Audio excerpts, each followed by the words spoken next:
nak kick. Kau nak kick lah. Kau nak kick. Dia cakap video Start. Kau nak kick. Aku apa buat? Woi, betul lah itu melatu. Besok jangan marah. Jangan usah. Disi.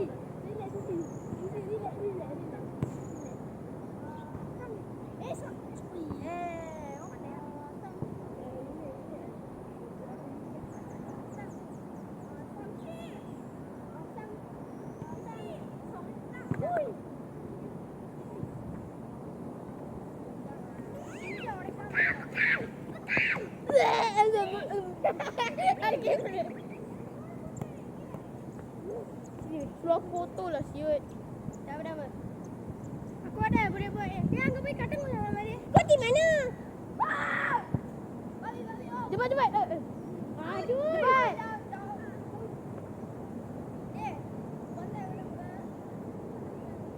Cepat. Kejap. Dekat sikit. Sikit gila ni. Dia kena telefon tu kan. What happened? Okay. Tepi.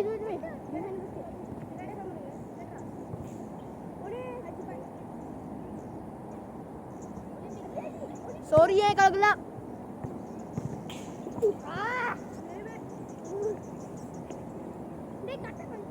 Ari. Kali kacau lah. Sini cepat tolong ah. Sini.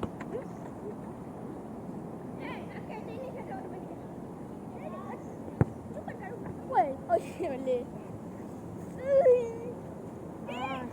Lari cepat. Kaki awak ya. Kaki dah. Korang macam mana ni? Ada orang bergaduh lah rasanya.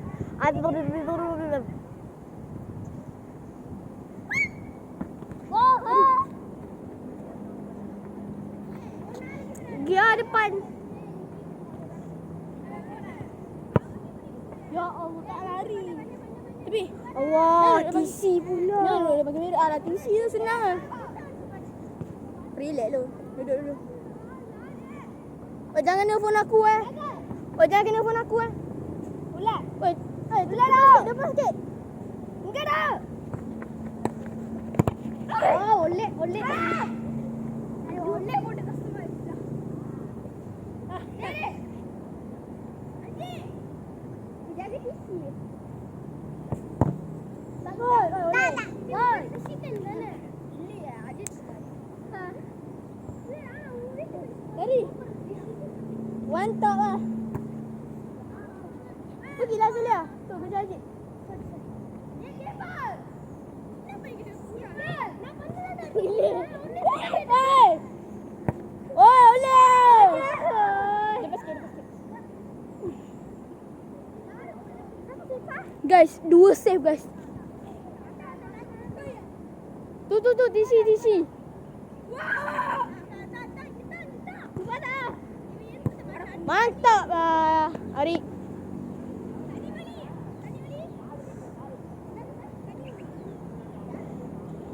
Kau tak aci kau. Di sana tak ada. Dia nak pas bola ni. Weh, tengok ni. Dia main tak aci. Tak, macam tu lah. Bola. Pergi mana? Wah, jangan. Boleh ke? Siapa yang mantap? Ya, asal dia. Wow! Pergi biasa lah. Nak gol pun dekat. Tempat dia. Dia kata nak gol. Ambil lah. Tak betul lah. Gol ni cepat. Woi, aku jatuh. Okey. Flash ball. Kaki dia ball. Woi, pas. Jangan keras sangat weh. Tengok kaki aku pun tak. Dia keras. Dia rengkai bagi. Aku dah keras. Rengkai dia berjalan dengan anda sekali kali. Kaki aku sakit. Kasar dah. Dah. Ini mari boleh anak. Kecil ke? Tali kacau. Oh, ni di sana ni. Ni boleh kacau. Belum. Now tisu belum. Allah. Cepat depan. Takut. Pergilah. Wah. Okey tak? TC. Tisu okey ah. Ya, Zalia, tutup dulu. Lepas tu sambung balik. Sebab tak boleh rekod banyak sangat. Tutup. Okey, betul ni. Yes. Ui. Tutup balik, tutup betul.